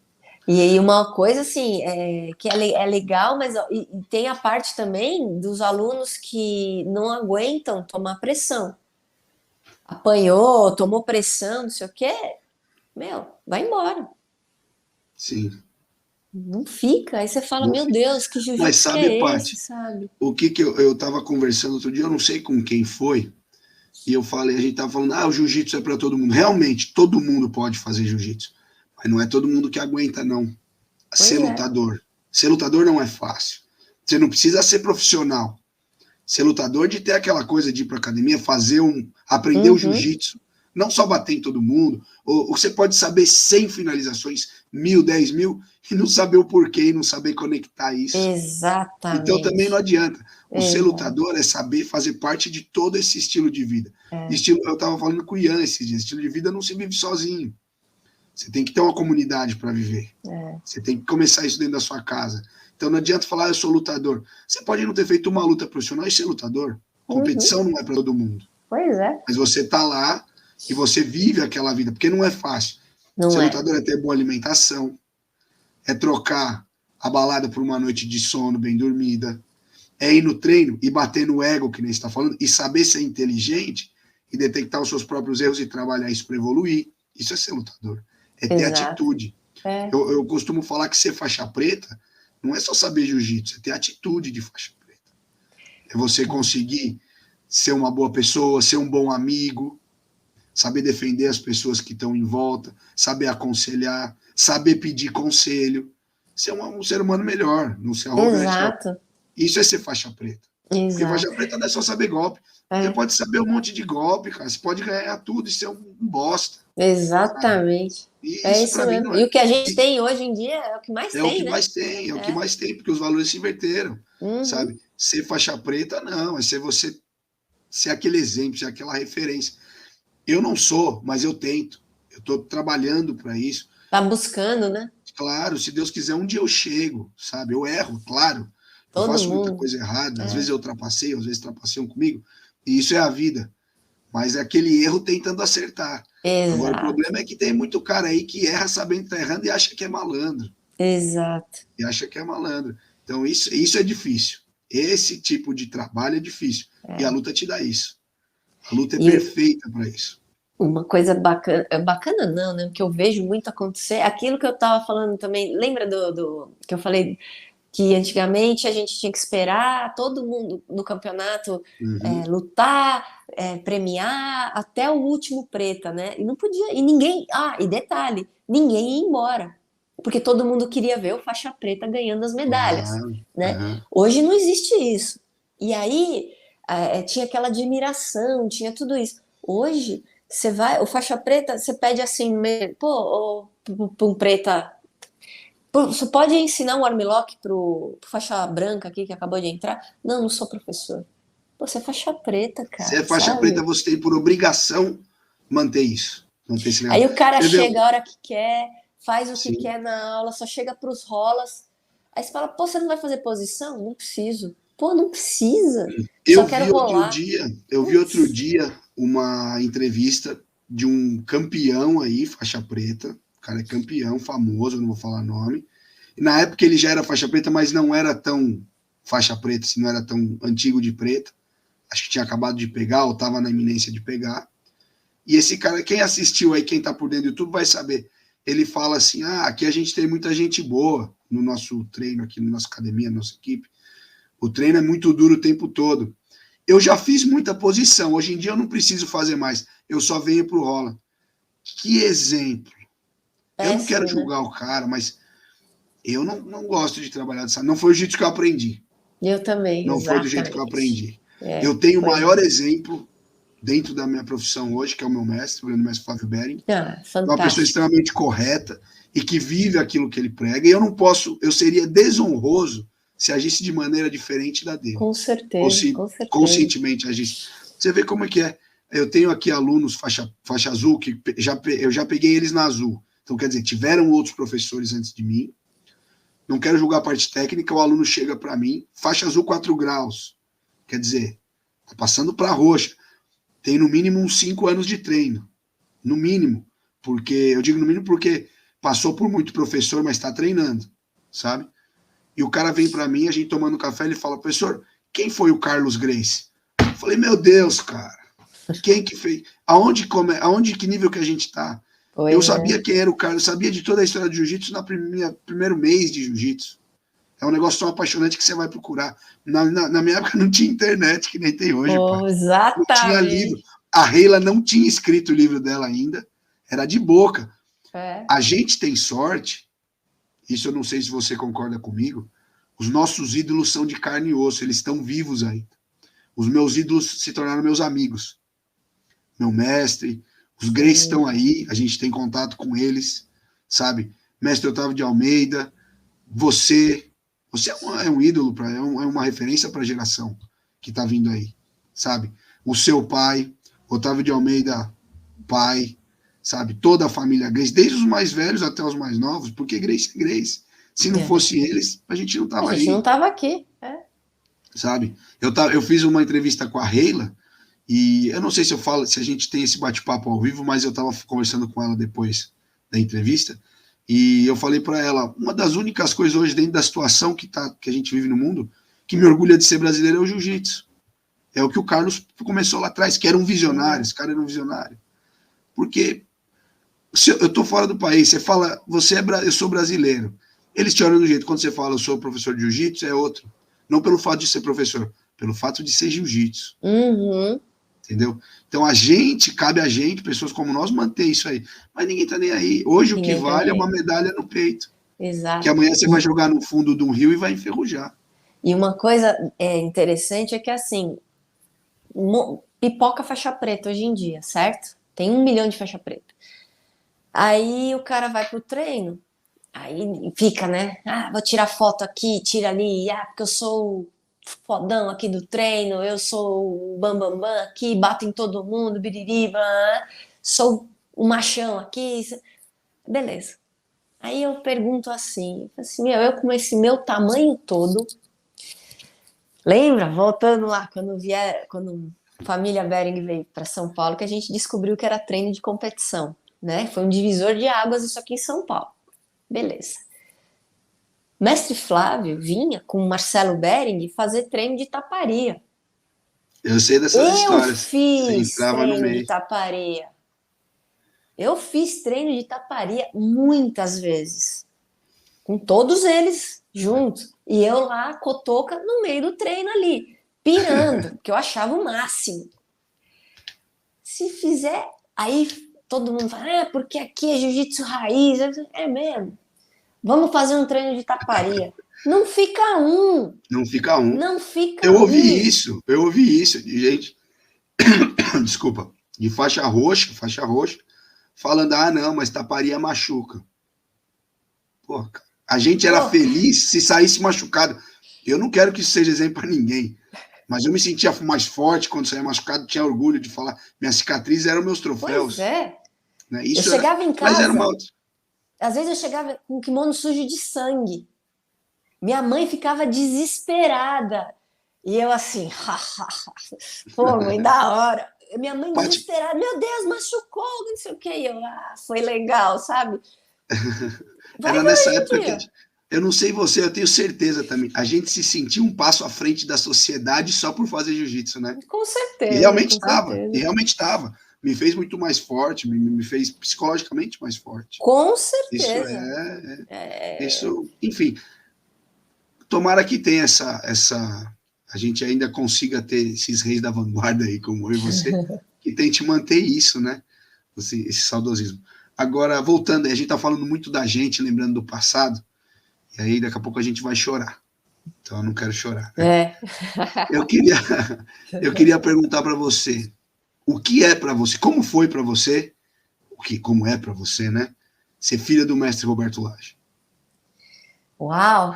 Bom, no começo, né, quando putz, para mim foi muito pesado desde sempre ser filha dele, porque, queira ou não, ele era o mestre Roberto Lage, né?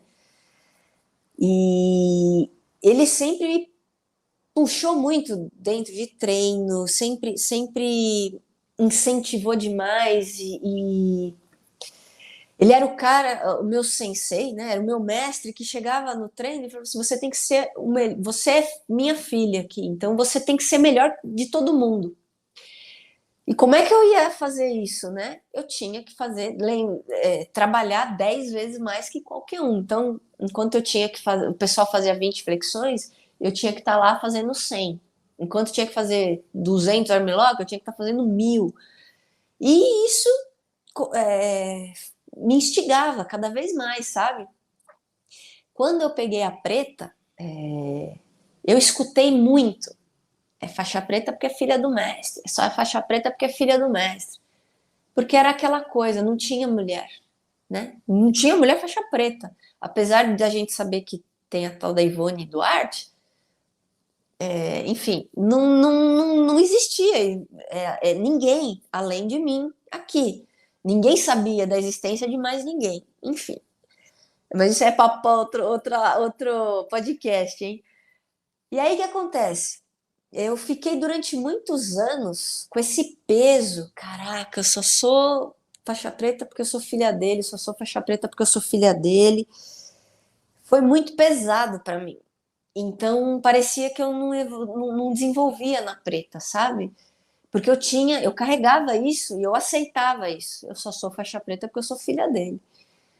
Aí um dia eu parei e falei assim: não, eu sou faixa preta porque eu sou faixa preta mesmo. Independente de ser filha dele ou não, pô, eu sou faixa preta. Então eu carreguei durante muito tempo essa coisa, caraca, sou filha do mestre Roberto. E foi difícil tirar, viu? Foi muito difícil mesmo. Mas ao mesmo tempo era muito legal ser filha do mestre Roberto Lage.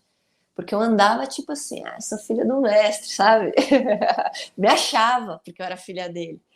Então, era pesado, e ao mesmo tempo era, pô, da hora, sou filha dele, entendeu? Um dia, quando o Jorge for mais velho, vai perguntar para ele: e aí, Jorge, o que é ser filho, o que é ser filho de mestre, entendeu? Tem um peso, mas ao mesmo tempo é legal pra caramba. Né? Ainda mais na minha época que não tinha ninguém. Quem que era filho de mestre? Ninguém, sabe? Não tinha. Foi muito bacana isso. E era ao mesmo tempo uma coisa que também era legal para mim, né? Era muito difícil para mim arrumar namorado, ninguém chegava perto de mim, ninguém chegava perto. Então eu tive que desenvolver, eu que chegava nos meninos, porque ninguém vinha falar comigo. E quem vinha era assim, era tudo num respeito absurdo. E na realidade, meu pai nunca teve nem aí para nada. Mas ninguém, imagina, aquela figura do mestre, pelo amor de Deus, mestre Roberto Lage, caraca. E eu olhava e falava, gente, né? Foi. Eu me sinto muito orgulhosa de tudo isso, sabe? Imagino ele, né? Imagino como ele não se sentia orgulhoso de você. Pô, que bom saber, né? Você lembra que quando começou a pandemia eu gostaria de ter feito a live e ter feito, não deu tempo, né? Não deu tempo. Mas enfim, ele está em algum lugar aí Tá olhando aqui. assistindo, tá olhando. E, Paty, agora, como foi para você a perda do seu pai?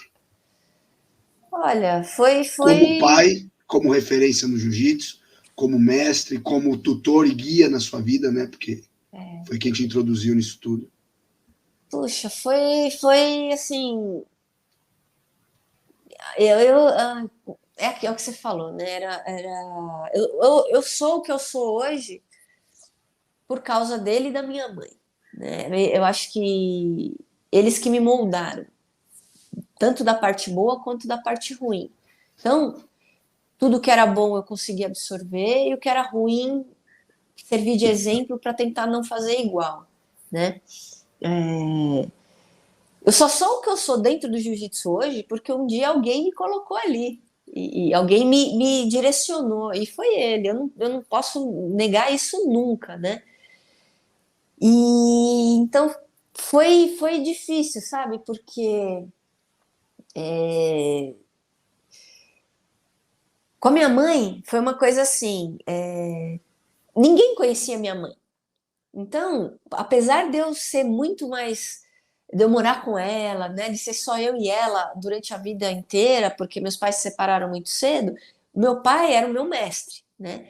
Aí minha mãe faleceu, no dia seguinte, eu não abri o celular, não entrava na rede social e via nada falando da minha mãe. Com meu pai foi completamente o oposto.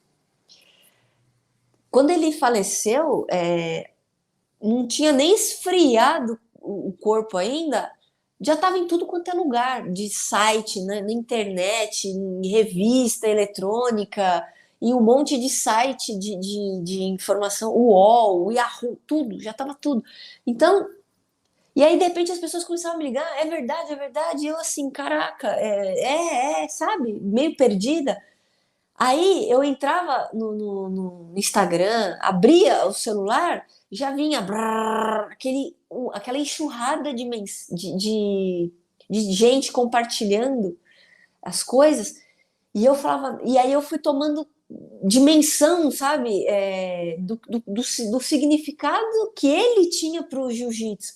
Porque para mim, então, eu sabia, eu tinha noção, mas até você sentir na pele ali é uma coisa muito estranha, sabe? Então, tudo que eu via estava falando de jiu-jitsu, e aí tem aquela coisa do algoritmo da internet, né? Do Instagram, Facebook. Então, tudo me levava, me mostrava as coisas do falecimento do meu pai. Tudo, tudo. Qualquer coisa que eu abria na internet, vinha as coisas do meu pai. E aí isso foi me deixando assim, muito emocionada, sabe? Eu fiquei muito emocionada mesmo, porque eu não tinha dimensão de quanto que isso ia, do quão grande era o mestre Roberto Lage dentro do jiu-jitsu, sabe? Foi uma coisa assim, surreal para mim. E acho que essa coisa de internet ajudou, porque se fosse uns 10 anos atrás, 15 anos atrás, a gente não tinha internet, mas não era com as informações que a gente tem hoje, com o acesso fácil de hoje. Então eu acho que isso mexeu muito comigo por conta da facilidade que teve tudo, da velocidade de informação, sabe? Mexia no celular, só vinha coisa do meu pai. E não foi isso no dia seguinte ou no dia do falecimento dele. Durante semanas, uns 2 meses, entendeu? Aí depois, na sequência, a federação fez um evento homenageando o meu pai. E aí veio tudo de novo. Brrr, e foi um negócio muito legal. Porque eu fiquei tão feliz de ver a repercussão que teve o campeonato em nome dele, de tanta gente querendo lutar, querendo participar para honrar o nome dele, sabe? Eu fiquei tão feliz, foi muito legal. Mas assim, o baque que eu tive logo no falecimento foi muito maior, sabe? Foi um negócio assim. Como que eu vou falar? Foi estranho, porque muita informação. E aí, na hora que eu queria ficar livre, eu não queria ver as coisas, ligava o celular, só vinha isso. Eu ligava o computador, só vinha isso. Né? Então, não ajudou muito. E aí eu comecei a ver a dimensão que isso tinha, e aí eu comecei a pensar o contrário. Eu não vou ficar triste, eu vou ficar feliz, porque muita gente homenageando, muita gente sentindo falta, muita gente sentindo de verdade, entendeu? E aí eu comecei a mudar o pensamento, falei, pô, legal. Foi aí quando o mestre Otávio chegou com a ideia do campeonato, ele falou assim, você autoriza eu fazer? Eu, lógico. E aí eu comecei a ficar feliz pela repercussão. Eu falei, pô, que bacana, olha o significado, olha o tamanho que ele tinha aqui, entendeu? Então eu Ele não fiquei. morreu. Ele está vivo na memória de todo Isso mundo. aí. O jiu-jitsu não vai deixar ele morrer. Exato, foi muito. Pelo que ele trabalhou a vida inteira. Vamos, E essa foi uma coisa o legal, retorno. assim, o legado continua, sabe? Sim, claro, E ele eu, vai continuar sempre. Com toda a história que ele teve, né? Paty, quando aconteceu tudo que seu pai fechou a academia, como foi para você buscar uma outra equipe? Porque você precisava treinar. Né? sim, E a foi academia estranho. do Otávio, do Roberto Lage, a Lage não tinha mais ali na Lapa. Então, Ele aí, teve o derrame, né? E aí a equipe fechou. Apesar de alguns alunos continuarem dando aula, tentando manter lá, não funciona, né? A gente sabe que quando o mestre ali não tá, as coisas não andam. Então, eu me senti órfã, sabe? Eu falei, caraca, o que eu vou fazer agora? Porque o meu negócio é treinar, mas eu quero treinar forte. Então, eu queria treinar para competir. Então, eu comecei a pingar em vários ex-alunos do meu pai que eu sabia que tinham equipes e achei que eu poderia tá num lugar bom, né? Por já conhecer as pessoas. E a primeira coisa que eu fiz foi chegar no meu pai e pedir autorização para ele. Falar assim, eu preciso de um lugar para treinar. Onde que você quer que eu vá? Aí ele falou assim, olha, você tem que ir onde você quiser ir. E o primeiro lugar que eu fui foi na Bering, que foi em Osasco, lá na Runner. Era Runner lá? Acho que era Runner. era Runner. E em Osasco, só que era muito longe e era muito caro para eu poder frequentar lá. Eu não tinha condições nenhuma na época de ir. E aí eu assim, putz, é muito caro, é muito longe, eu tenho que ir em um lugar mais acessível. Fui pingar em vários locais. Teve gente que era ex-aluno, tá? Que me demonizou. Nossa, você tá vindo treinar aqui, meu Deus. E eu assim, eu quero ser da equipe, eu preciso de um lugar para treinar. E tinha gente que, nossa, pode vir, mas aí o treino não era aquilo, entendeu? Aí eu acabei pingando em lugares errados. Só que a gente tem coisa que a gente tem que aprender na marra, né? E, e aí, em uma certa altura lá, eu vi que eu estava totalmente errada e fui procurar novamente lugar para treinar e acabei indo para onde eu tô hoje, que é lá no Barbosa. E desde então, meu pai, a primeira coisa que falou, nossa, finalmente você foi para um lugar mais decente, né, do lugar onde eu estava. E eu tô lá até hoje. Mas assim, foi muito estranho sair da sua casa, sabe? Então eu queria ir para um lugar onde eu me sentisse em casa. E não foi isso que aconteceu, né? Eu acabei achando que era uma coisa e não foi muito por aí. Eu penei bastante. E não sei por que até hoje que eu penei tanto e sofri por causa disso. Porque é aquilo, as pessoas têm um ego enorme, né? E se aprendessem jiu-jitsu de verdade, uma das coisas que a gente tem que aprender é que o ego, a gente tem que aprender a dominar o ego, sabe? Dominar o ego. Né? E acho que isso faz parte de ser um faixa preta. Enfim. Esse é o caminho natural de qualquer filosofia de vida. Pois é. Não é matar, não é anular o seu ego, isso é impossível. Saber dominar, ele. né? Quando você consegue cavalgar seu ego, você vai longe. Exatamente. Mas eu acho que é a luta diária de todos nós, né? Enfim, alguns não sabem, outros tentam. Alguns, muito poucos, conseguem e esses se iluminam.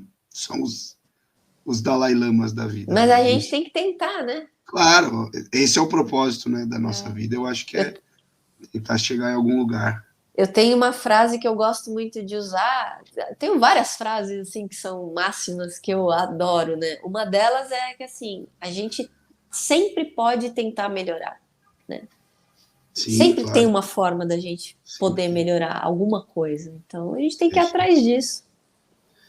Falando de lutar contra o ego, Paty, e aquele seu desafio na TV Bandeirantes contra um cara. Isso aí é o ápice do seu ego, é o ápice do esmagamento do ego, né? Naquela época. Foi uma situação assim bizarra aquilo. Não tinha ninguém, menina tal, e aí era aquela coisa já um tempão atrás querer fazer o tal do empoderamento feminino, né? Acho que já era foi um início desse movimento aí. E aí eles queriam mostrar para a sociedade que mulher podia fazer sim as mesmas coisas que homem, né? Quantos anos você tinha, Paty? Eu tinha acabado de pegar a preta, eu devia ter uns 18, 19. Novinha de tudo. Novinha, novinha. E eu lá fui. Você aceita participar de um programa de TV? Porque até então era um programa de TV que ia falar de igualdade, essas coisas. Eu, Patrícia, sou totalmente contra, tá? Essa coisa de ser, porque eu sou mulher, eu tenho que me vitimizar. Contra total. Eu cresci num mundo machista, eu cresci num esporte totalmente voltado para homens, né? E nunca, nunca ninguém ouviu eu me vitimizar falando: ai meu Deus, eu não tenho menina para lutar no campeonato, eu não tenho menina para treinar na academia. Nunca. O que eu ia e fazia? Não tem menina. Ué, e daí? Vou lá e treino com os meninos, qual o problema? Sabe? Então, assim, vou lá e faço o meu trabalho. Não é porque eu sou mulher que eu vou ficar. Assim, eu sou contra essas coisas. Então, já foco aí, tá? Então, quando fizeram esse programa, me convidaram para fazer o programa, opa, vamos lá, né? Mostrar que mulher pode fazer sim, qual que é o problema?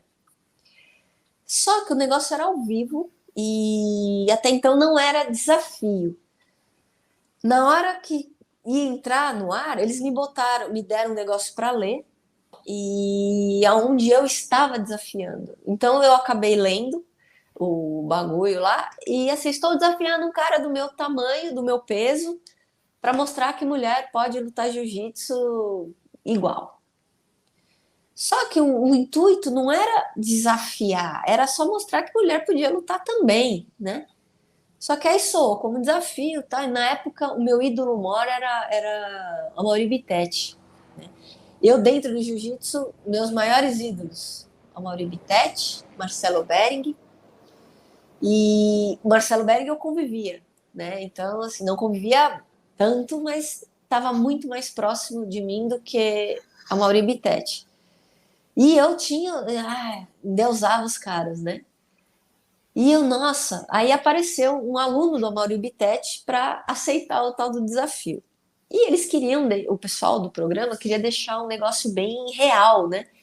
Então chamaram o mestre Flávio, o mestre Otávio de Almeida, toda a cúpula e a nata do jiu-jitsu de São Paulo para fazer um evento, né? Muito legal dentro da Rede Bandeirantes, que se aproximasse o mais real possível, que fosse o mais real possível do desafio. Aí veio a Amaury Bittetti com o aluno dele, e no dia da luta que nós marcamos tal, e o menino chegou com o intuito assim, final de mundial. Na época acho que nem tinha mundial ainda.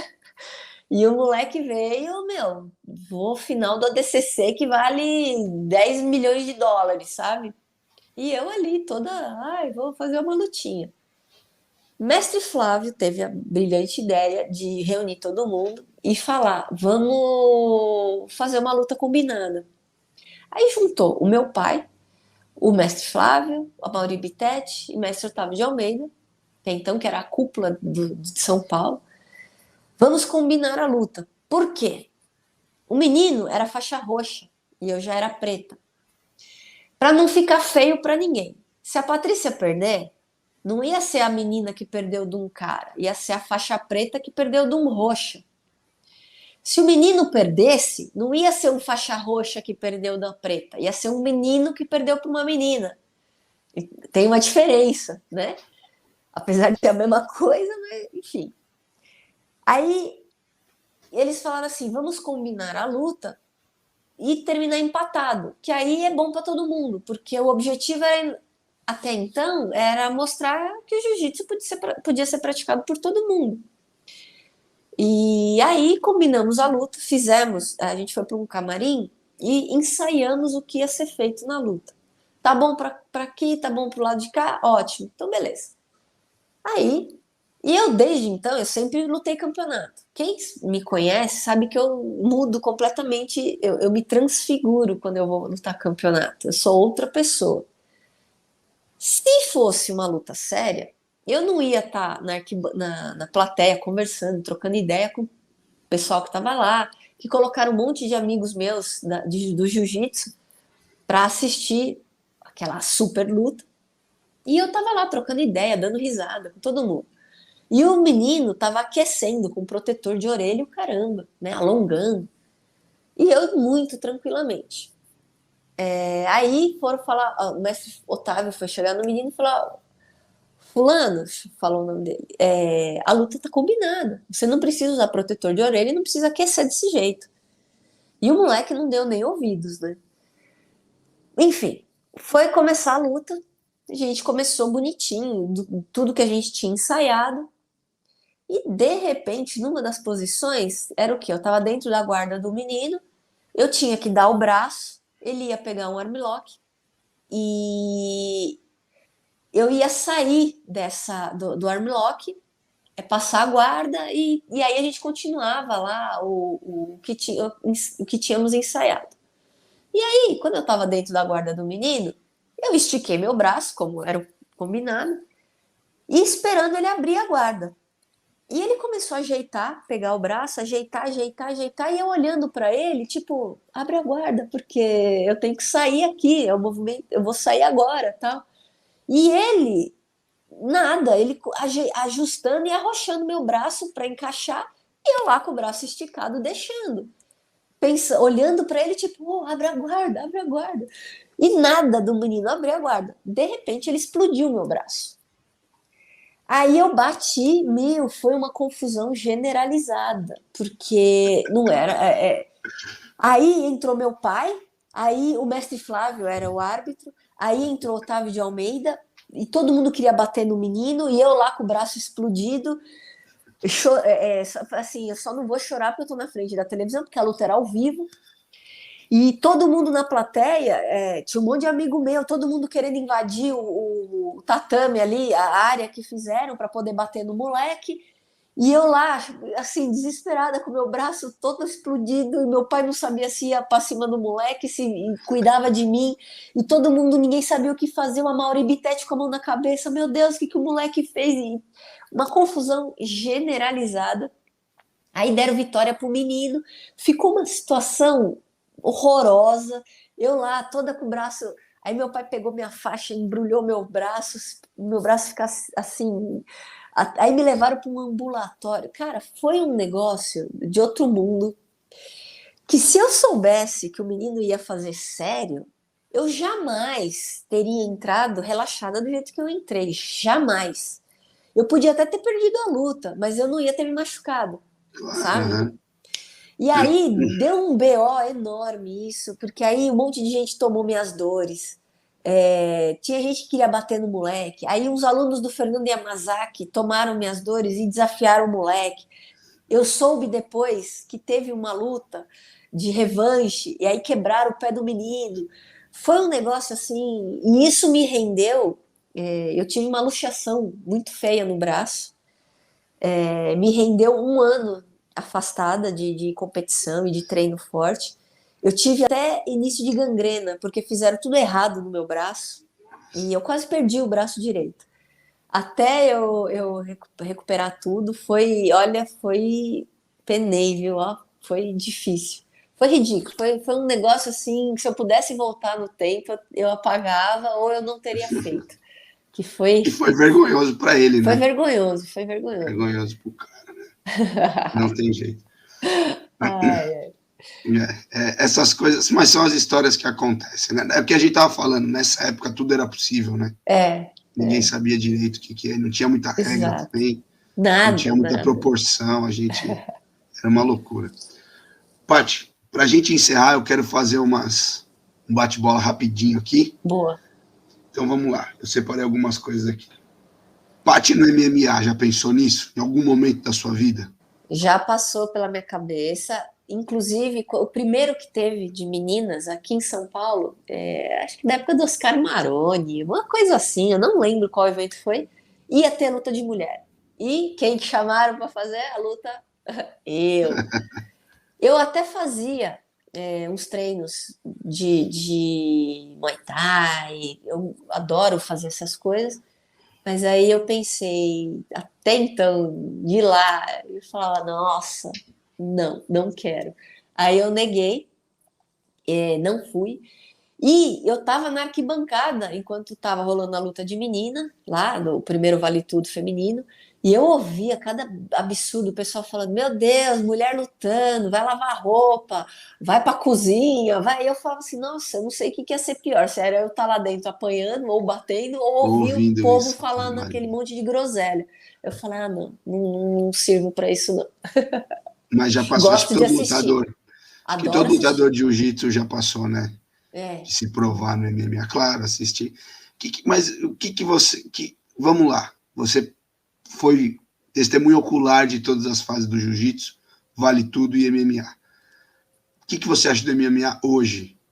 Ah, é totalmente diferente, né? É igual o jiu-jitsu de competição. O jiu-jitsu que eu Uhum, aprendi não é o jiu-jitsu que tem competição hoje.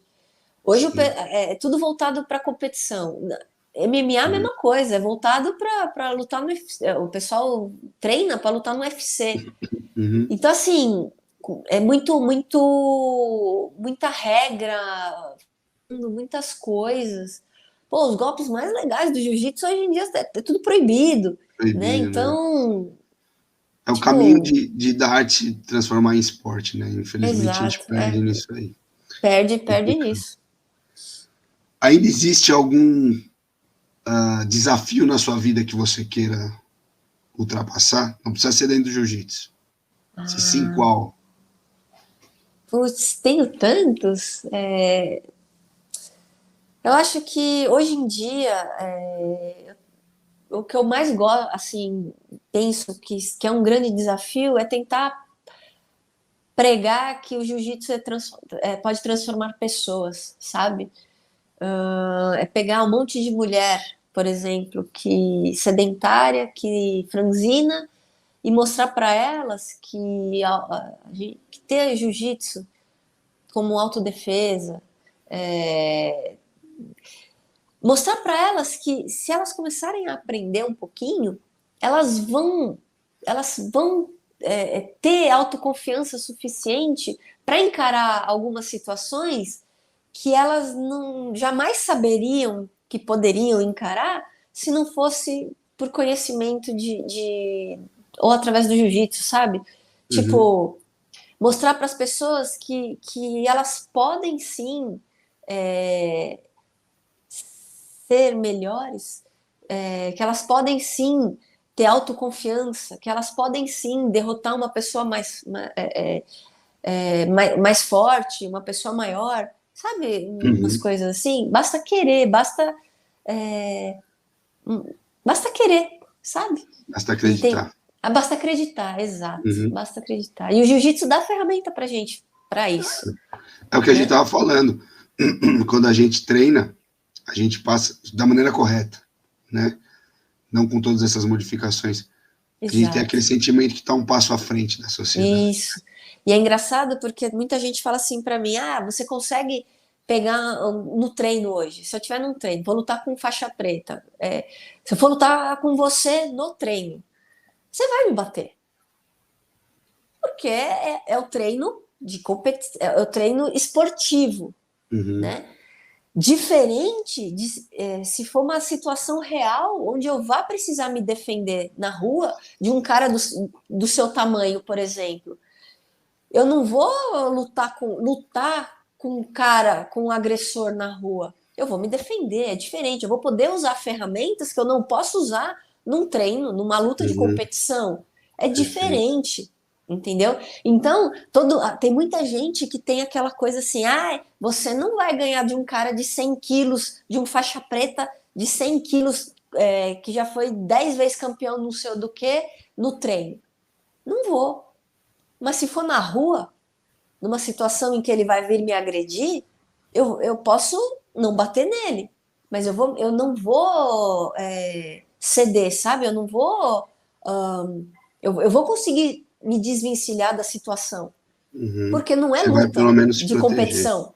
Eu vou, Claro. eu vou me proteger, exato, porque eu vou Uhum. poder usar coisas que dentro de um treino, dentro de uma competição, eu não posso fazer, né? Então a gente tem que saber diferenciar, é aquela coisa, jiu-jitsu de antigamente e jiu-jitsu de hoje que é totalmente voltado para A esporte de competição. competição.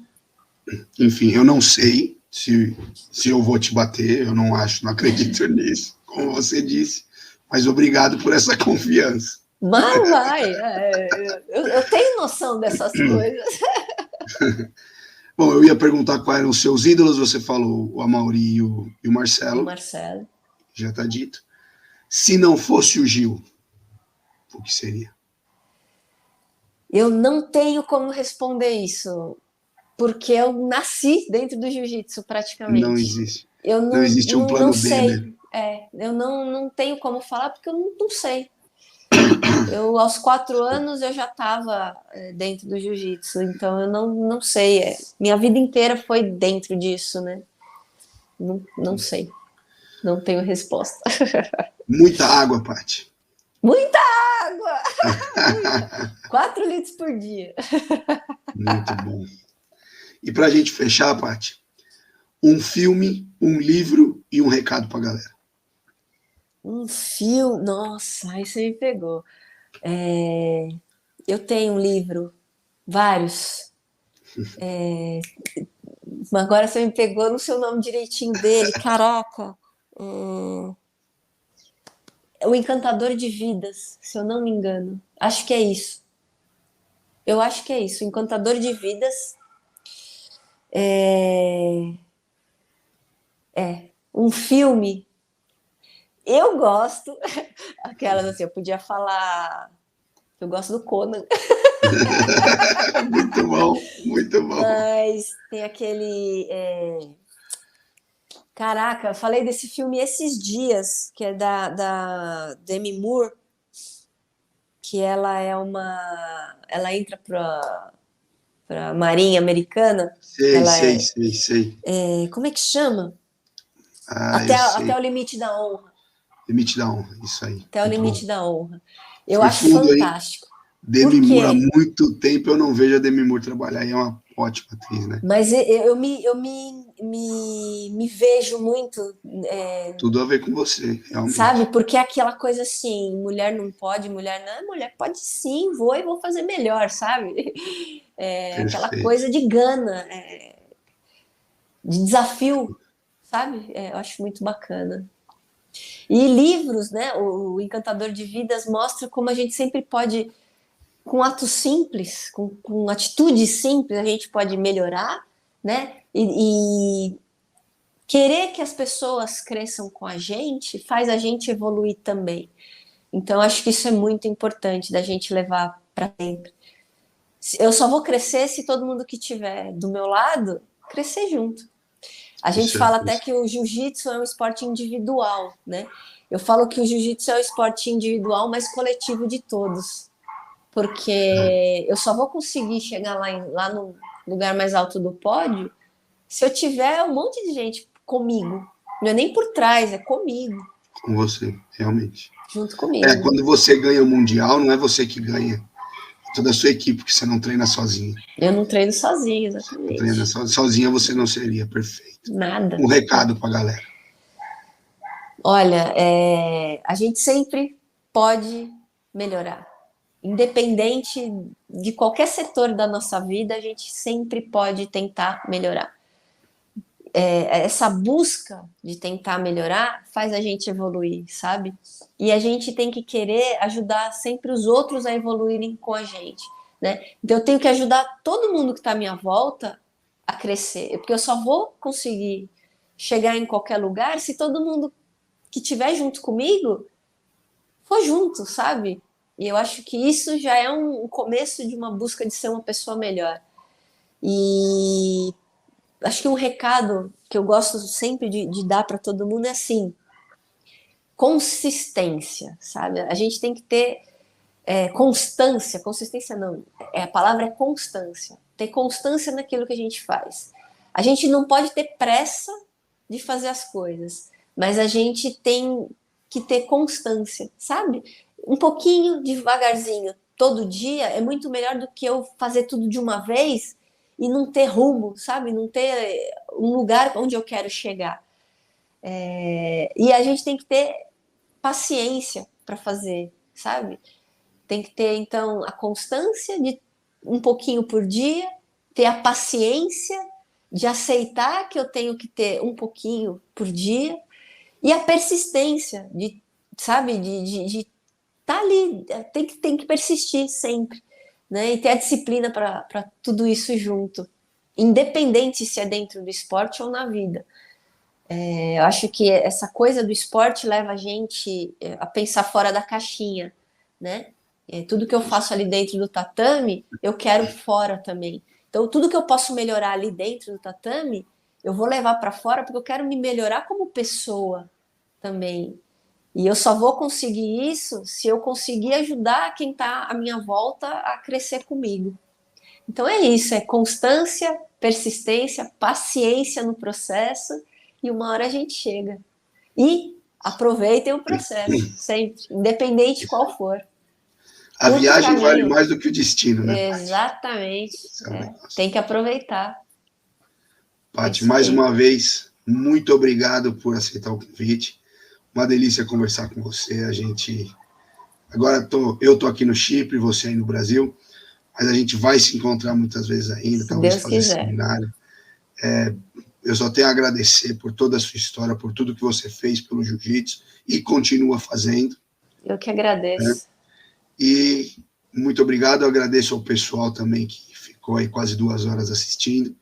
Vou pedir de novo para curtir, compartilhar e deixa nos comentários o que você achou, sugestão para novas entrevistas, isso é muito importante também. Na descrição do vídeo eu vou deixar o nome do livro e o autor e o nome do filme que a Paty indicou Boa. também, e que vocês sigam o exemplo da Paty, a nossa guerreira paulista aí, na minha opinião, a faixa preta mais antiga. E aí vamos abrir para polêmicas, mas eu não quero abrir polêmica Polêmicas. agora, né? Mas na minha opinião e tá até hoje, tá nativa, tá lutando, e é motivo de orgulho para todos nós que somos amigos e para Nossa, todos nós que somos praticantes. muito Obrigado, Paty, boa obrigada. noite para Boa você noite, aí. Ju. Muito obrigada de novo pelo convite. Obrigada Imagina, por ser esse amigão e esse cara fantástico, obrigado. né? Mas não poderia ser diferente, vindo de onde você vem, né? Da família que você vem. Então, é aquilo, né? As pessoas boas se sentem essa energia boa e tudo que é bom, né, que a gente emana para as pessoas, volta para a gente. Então, não tem como ser diferente com você, porque você é isso aí, você é a luz aí que. E não tem como ser diferente, mais diferente ainda, porque você vem de uma escola e de uma família que não tem como ser diferente. Então, eu Obrigadão, agradeço muito, de coração. obrigadão, obrigadão. Eu peço desculpa pela minha voz hoje, mas é que eu tô com uma alergia danada. Não é Covid, Melhoras. mas na próxima eu tô melhor. Um Os. beijão para todo mundo. Um beijo, Ju. Muito Os, obrigada. os. Os.